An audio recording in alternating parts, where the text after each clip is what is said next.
shamarranii fi hawwan keenya sheekota keenya barattoota diin hundumaan keessanuu baga jiraattan baga jiraanne baga rabbii wal nu agarsiise fuula babbareedaa kana bakka bareedduu tanatti iddoo gaarii tanatti magaalaa burqaa tirtiraa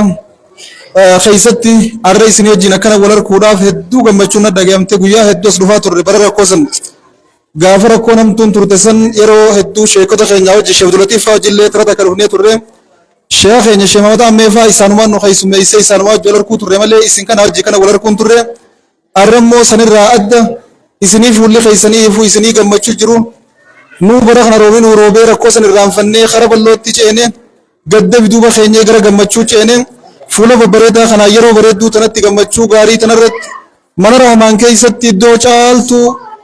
lafa hundarraa caaltuu taate keessatti wal arguu keenyaaf hedduun gammadee rabbii kanaaf galata galchina alhamdulillahi rabbil alamin rabbiin keenya waa hedduu jijjiiraa rakkoos isaa fida balloos isaa fida gaddaas gammachuus isaa fida qowlaa boyaas isaa fida akki hundi akkuma isaati akkasanis dabarsee akka bareedaa kanarra wal nu agarsiisuudhaaf galanni rabbii keenyaa guddaadha baga jiraannee wal agarree nama jiru walii sarka wahii sagarree walii sarkuun keenya ni'imaadha rabbii wahiis nu garsiisee waliis nu garsiise faarfachaa eega rabbii wal nu garsiise nama nu taasisee nu jiraachisee aglii nu kannee nu miidheessee eega asiin nu eege waan namni jiru waliidhaamuun keenya barbaachisaadha waan ta'eef wanti siidhaamnu dhaamsuma sheekonni keenya isinii dhaaman san dargaggootaan biitii takka biyya taatee haati yookaan dargaggootaan biitii takka lafa dhoyitee kufti kufaatii fi keessa biyyaatiifis dargaggeessaa murteessaadha biyyi takka guddattee eeysanii geessi waan fuuldura tilmaamuudhaaf dargaggeessa isii ilaaluun gahaadha kufaatii biyyaatiif illee dargaggeessa ilaaluun gahaadha jenna isin akkana jabaattanii dhaloonni horiyaa hundiin barachuun mana rabbii keessa walii qabamtanii iddoo gaarii tanaa mul'achuun fuuldurri biyya tanaa bareedaadha waan juwaan namaaf akeekuudha rabbi barsiisee guddisee bakkaan isin haa gahu warra guddatee galma gahu rabbi isin haa taasisu warra baratee bakka gahu rabbi isin haa taasisu yoo isin diin barachuu baattan nama baratuutu hin jirre minbarri kun isin eeggachaadhaa jira sheekarra salaachisurra namni bakka bu'ee salaachisuu taa'u isiniin hooggantoota irra biyya hoogganaa jiran irra namni bakka bu'ee biyya hoogganuu taa'u isiniin arra bakka abiyyi san namni boru bu'uutaa warra abiyyi jira boru isinii bu'uudhaa ta'a dhaaltu ambiyaatis ta'ee bakka tana bakka ulamaa hin taanii barsiisaa jiran tana isinumaatu bu'uudhaaf ta'a gama nabiyyiitiinis isin eeggatti gama saniinillee isinuma eeggatti hin baana yoo isin jabaattanii roga hundaan qaramtanii barumsa lachuutiin jabaattanii fuuldura deemtan amaanaan biyyaa amaanaan diinilleen hin kuftu isinit dabartii isiniitu dhaloota dhufu ce'isaan baana yoo isin akka gara dhabdanii kuftan akkuma sheeni keenya reefuu jee namni abbaan kufe ilmaan keessaa ba'an namni ilmaan kufe kufee daaraa ta'a keessaa ba'insi hawaasa kanaalleen keessaa ba'insi amantiilleen hin jirtuun baanu isin dargaggeessi qamaatii caalaa qaraatii fardeessuun keessan fuuldura biyya tanaatti waan gaariidha waan abdachiisaadha qaraatiin laaffattee qamaatii qofarratti xiyyeeffannaan teenya yoo taate kufaatii fuuldura hawaasa kanaa asumarraa achi tilmaamuun ni danda'ama waan bira naman gaafachiisuun baanu nama hawaasni isaaniin kufu taanee argamuun ammoo khasaaraa guddoodha nama hawaasni isaaniin ka'u taanee argamuu dhaqabnu namni biyya jijjiira kaleessa irraa hanga irraatti dargaggeessuma akka keessanii kan kaayoo fi akeeka qabaatanii bakka gahuu barbaadan xiqqeenyaan fitti himanii an bakka tana gahuun qaban bakka san gahuudhaan qaban tattaaffii godhanii rabbiin irra gargaaree jijjiirama biyyaatiif waan ajaa'ibaa ta'anii baanu kanaaf isin kana keessa namni baratee galma gahoo jiraate isuma kanaan biyyi jijjiiramti isin kana keessa namni diin baratee guddatee bakka gahoo jiraate isaan biyyi jijjiiramti barumsa kan baratee jabaatee galma gahoo isin keessaa yoo jiraate yoo argame isinin biyyi jijjiiramti nama biyyi isaan jijjiiramtu taatanii argamuu qabdan malee nama biyyi isaan micciiramtu taatanii argamuu qabdan nama kufaatiin hawaasaa isaan argamtu osoo hin taane nama hawaasa kufaatii jalaa baasu taatanii argamuu danda'uu akka qabdan jabeessinee cimsinee isin dhaammanna dargaggeessa akka gara qabu ka kaayoo fi akeeka qabu ka galma gahuu deemu qabu dargaggeessa akkasii taatanii argamuu akka qabdan jabeessinee cimsinee isin dhaammanna dargaggeessoo midhaan bilchaate mana ala gagguuru yoo taatan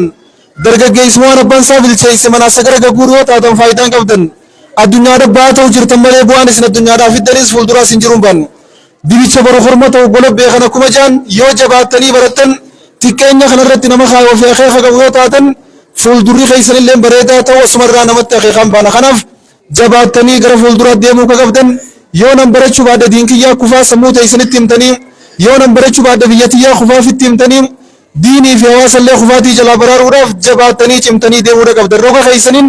namni hundi roga jiru yoo jabaate diin keenya ni jabaata biyyi teenya illee ni eegamti yoo ammoo roga jirru maaltu naan geena achitti nama hedduu jiraannee kateenyu taate qaraatii irra qamaatii kafardeessu yoo taate biyyi teenya ni kufti amantiin teenya illee ni laafti akkas hin taane jabaattaniif qopheessanii dargaggoonni shamarran keessumaa warri irra ol deemaa jirtan abbootiin teenya osoo waan baratiin nu barsiisaa jiran osoo fi takkaa hiree akka nuti harkanne tan harkatiin hiree bareedduu rabbiin nuu kenne tanatti akka fayyadamnu nu taasisaa jiran carraa bareedaa kana fayyadamnee nama waa hunda baratee waa hundaan qaroomee guddatee fuuldura deemu ta'uu danda'uu qabna. Waan namni tolche qofa eeguuf ilaaluu tanaa yeroo ofirraa dabarsoo san taa'e nulleen jabaannee nama waa tolchu ta'uu danda'uu qabna. Wantoota garaatii irraa akkaan nama shaakalan keessaa takka telefoonuu ammatti waa waraabaa jirru kana garii ijoollee akka ta'isanii tanaaf baratee tolchu jiraan baanna. Waan namni tolche qofa biizii ta'uu osoo hin taane nama baratee tolchee barannee nullee waan tana caaltu tolchuu qabna waan juusanitti xiyyeeffannaan ta'isanichi tarkaanfachuu qabdi. Hogguu nama waan namni dalage qofaan hawwasamee shaakalamee taa'u ta'uu hin qabnu nama ifillee jabaatee waa tolchuu danda'u taanee argamuu danda'u akka qabnuun jabeessee cimsee isin dhaammadha. Dargaggeessi jabaatee himmatu rijaali tahdimul jibaala kuma jaan namni jabaate gaara diiguu danda'a. Namni akeeka qabu namni kaayoo qabu namni waan manaafiif beeku hanga bakkatti deemu san ga'u karatti hin dhaabbatu. Rabbiillee nama bakka inni adeef ittiin jiraaf jaadis rukutsii keessatti jabaattanii kaayoo fi akeeka qabaachuu akka qabdaniin isin dhaammadha. Inshaallah rabbiin gaafa tokko bakka yaaddaniin isin ga'e akka agara dhabdanii biyyallee akka agara dhoorkine akka agara dhabdanii amantii teessanillee akka agara dhoorkine bakka amantiin isin irraa feetu mul'attanii waan amantiin isin irraa feetu dubbattanii hojjettanii bakka amantiin isin irraa hin feene waan amantiin isin irraa jibbitu jibbitanii irraa fagaattanii maqaa keessanii fi maqaa amantii illee eeguu qabdaniin jabeessee isin dhaammadha. Durattumaa dhugaa namni waa baratu baay'inaan jala kanaa ol deema gaarri mul'ata. Sheekota keenya gamasi barsiisan akka isaan barsiisan namni taasisee majlisa godhee fi oogusee fi akka isaan waa barsiisan godhee sheeka godhee imaamaa namni irra kaayisanii waa baradhaa isiniin jechuudhaaf gara diin kanaan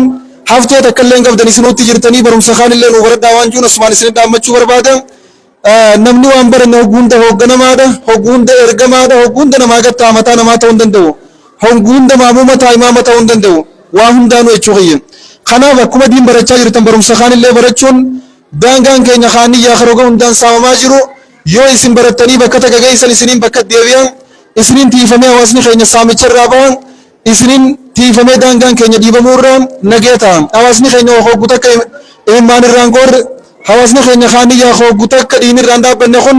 yoo barattan isiniin diini kun irraa citaan baan jabaattanii barachuudha qabdan hawaasa keenya irraa dhiigaa haguu qabna hawaasa keenya irraa imimmaan haguu qabna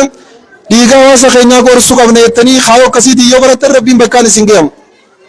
Duuti nama beenen tolti kuma jaan isiniin hawaasa kana keessaa baatan yoo baratanii galma geessan hawaasni kun hedduu miidhamuu irraa ni baraarama. Yoo isin hin baranne immoo hogguunda hawaasni kun ni miidhama. Namni hawaasa kanaa na'u hin jiru, namni hawaasa kanaa dubbatu hin jiru, namni hawaasa kanaa sagalee ta'ee sagalee isaanii ol baasee hawaasa addunyaa dhageessu hin jiru.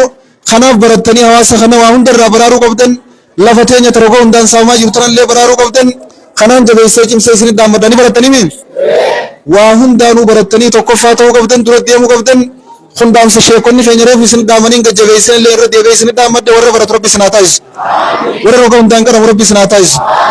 Diin barachuu baannaa hammaalumaan nu bu'aan yaa obboleeyyan koo maalumaan nu dawaa bakka ulumaayee eenyumaan nu bu'aa tanaan na yaachise tanumaaf hin bu'aan narrallee laalinaa yaa obboleeyyan kiyyaa nu waliif gowlaadhaa tanaaf hin sittiyyaa rakkoon tiyya teeti rakkoon teetis tiyyaa wal malee waan qabnu khottaa yalmaan biyyaa meedinaa barannu magaalaa baadiyyaan hundi ilmaan ayyaa xiqqaa fi guddaanii abbaa fedhe caalan abbaa fedhe caalan abbaa fedhe caalan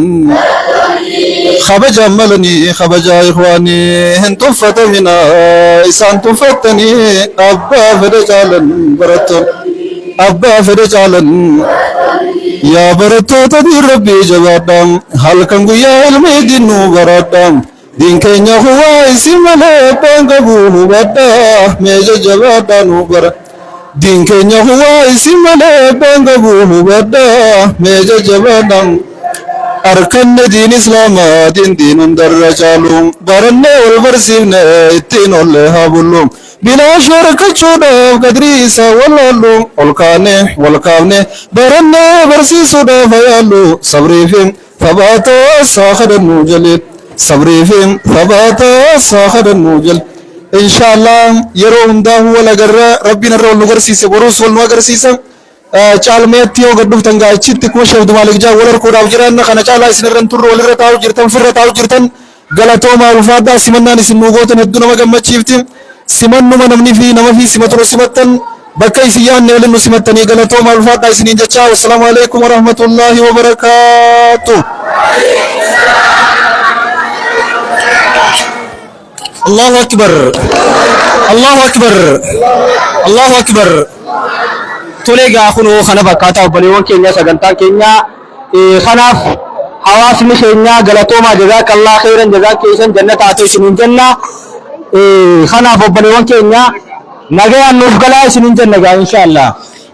Khairii irratti nuuf galaa. Warra nagayaan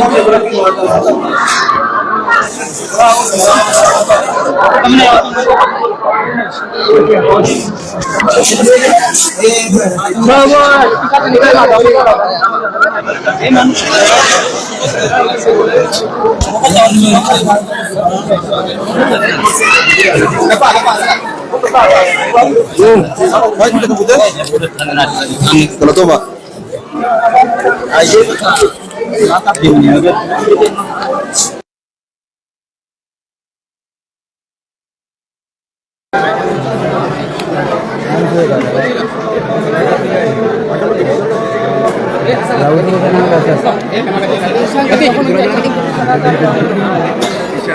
Oke.